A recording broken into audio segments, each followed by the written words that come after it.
I think sometimes you get one or two players, specifically quarterbacks in every draft cycle, that it's really fun for everybody to rag on and it's fun for everybody to shit on. And maybe that's in part because they play at a higher profile program, they get a certain amount of media attention, but you know, and everybody knows, that they're not really going to be anything at the NFL level. And as a result, it becomes easy and fun to make fun of them, to talk trash about their game. And I get it to a degree. But then I worry about sometimes, like, we can't always think about it strictly from an NFL lens. Like, not everybody's going to be a star at the NFL level. Not everybody's going to be a big-time NFL starting quarterback. And that includes guys that are taken in the first round, top 10, top 5, and sometimes number 1 damn overall. It doesn't mean that we need to go out of our way to mock guys so much. And when I look at a guy like Ian Book, you know, I see a guy that people like to rip on all the time, and I just don't quite get it. Yeah, he played at Notre Dame, which is a higher profile program that once again fell short in the college football playoff. So it's easy to knock somebody associated with that program. It's easy to knock the quarterback associated with that loss, etc. It's easy to look at him and say, this guy's not going to make it in the NFL. He's not a big-time starter. He's a fraud. And you totally take away from the fact that this guy was the winningest quarterback in Notre Dame history. You take away the fact that, you know, they a couple of years ago were starting fucking Brandon Wimbush by comparison. And when they put Ian Book in, they got better and a whole hell of a lot better. And this was a guy that showed some moxie and some toughness and some ability to make some big plays. And Notre Dame won a shit ton of games with them. They were a top-flight relevant program with him as the starting quarterback. Like, there are a lot of college programs out there today that wish they had a guy like Ian Book. Right? Am I wrong here? I just don't get it. Like, no, when we talk about him as an NFL prospect, I largely agree with you. He ain't got it, and I'm about to talk about that in a moment. But was anybody ever really hyping him up as a big deal for the draft? Was anybody ever really hyping him up as a day 1 or day 2 pick? Like, I see people, like, draft people occasionally on Twitter shitting on Ian Book, and it feels so unnecessary. Like, why? That's almost like a cowardly thing to do. Just to be like, oh, Ian Book, you know, that type of dismissive crap. I'm like, well, that's a pussy thing to do. You want to have a strong take. You want to be a man about it. You know, go big, go bold, go home, bitch. You know, be like me and say that Trevor Lawrence is QB3 in this draft. Say that Justin Fields is a second-round prospect to you. Like that. That is the type of stuff that you say, well, that's big, that's bold, that's different. Let's think about his perspective of whether he's crazy or not. I could still be crazy and actually be correct, too. Or not. But yeah, like, I get when people ask you sometimes, maybe on Twitter, about a guy, and you laugh and be like, he's not a first-round talent. He's not even a draftable talent. Yeah, I get it, but it just seems kind of unnecessary to me. But you look at this smaller guy, doesn't have much of an arm, not incredibly accurate. You wonder, like, how the hell did he win those games at Notre Dame? Well, you know, he was a guy that was a great athlete. So he was a guy that you could have that would extend plays, that would create plays with his feet, that would make big plays happen with his feet. He was a guy that you could seem to be able to improvise and improvise pretty well. And as a result, you know, could pull a rabbit out of his hat every once in a while.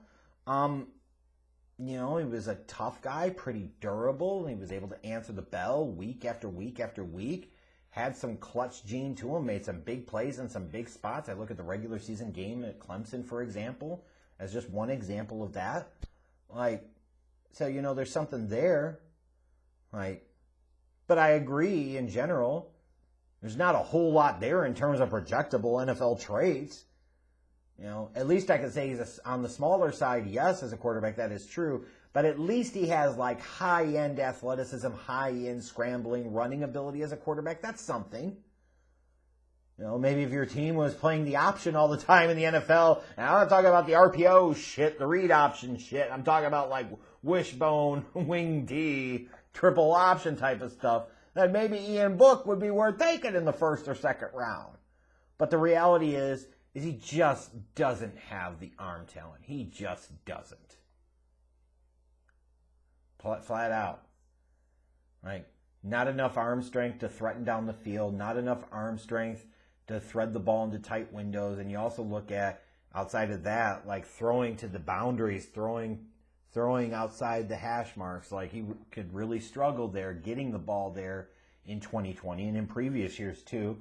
I don't think he's an incredibly accurate guy, like, you know, outside of just completion percentage. But when you look at actual ball placement, you know, he would have a flash here or there where he could make a special throw in terms of touch, like in the red zone as he was throwing, you know, a fade or some type of, you know, out and up. Like, he showed some nice touch and ability to throw with a little bit of anticipation, but he wasn't great.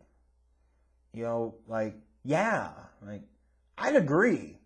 Ian Book is not a draftable prospect. Like, when I look at him, he reminds me a lot of Trace McSorley. Like, to me, he's Trace McSorley 2.0 in the sense that he was a guy that was productive in college. He was a guy that won quite a number of games in college. He had significant, sizable physical limitations from a size standpoint, but more so importantly than that, just from an arm talent standpoint. But a smart guy, a leader, a winner, competitor, tough. You know, the type of guy that you want in your locker room, you want leading your team, even though he doesn't necessarily have the physical traits that you would ideally seek out. But the type of guy, like I said, that, you know, you probably have that goes undrafted, and maybe he sticks around for a few years in the league. Maybe somebody tries him out at a different position, although I don't know that his athleticism necessarily translates well to, let's say, playing safety or something, but maybe you take a shot and a gamble with that if it doesn't work out for him at quarterback. But it's kind of tragic. Like, I wish Ian Book had a better arm. Because if he did have a better arm, if he had a stronger arm or at least a more accurate arm, he would be one of those guys I'd pound the table for a little bit on day 3. And maybe that's only like in the 6th or 7th round, but he would be the guy I'd say, you know what? He came from a high-profile program, played in a lot of big games and pressure spots, and usually showed out for himself pretty well. Here's a guy that could extend plays. He can make things happen with his feet. He has some of those natural instincts of just being a player. Doesn't always have to be in structure. He can just wing it. He can improvise. He can make things happen. He can pull rabbits out of his hat or out of his ass, whatever the case might be. Like, if he had a better arm, like, I'll give you a perfect example. The last quarterback I talked about was KJ Costello. If Ian Book had KJ Costello's arm talent in terms of arm strength, just purely arm strength, Ian Book is a draftable talent. If he didn't quite have that, but he was a much more accurate and consistent passer, I'm starting to say, you know what? Then you can at least project that he can throw with anticipation. His ball placement is great. You know, he's not going to be able to fit into a ton of tight windows, but if you needed a guy to come in a spot and be able to complete some throws and keep your offense moving down the field, like a guy like Ian Book can potentially do that. It's just when you look at some of the other mental aspects of the game combined with the physical limitations, you say, this is a guy that would throw the ball up, throw it into some really bad spots, take some bad chances, really struggled to process what he saw and quickly react to it, had a tendency a lot of times to lock into his primary target, like, you know, get little scatter foot in the pocket. You know, he looks sometimes like he plays a little bit bigger than his size, but that's more so to me as a runner than when he's in the pocket. Sometimes he can look really small, even smaller than his 6 foot, 205 or so pounds. You know, Ian Book is the type of guy that you'll remember 10 or 15 years from now for having a pretty good career in college.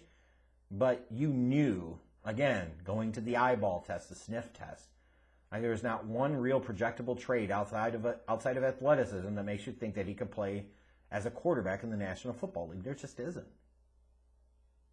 It's amazing to me how some guys just don't have that talent, can't get it, will never have it. And that's it. Now, if a team drafted him in the draft, frankly, I would be surprised because I would say, why?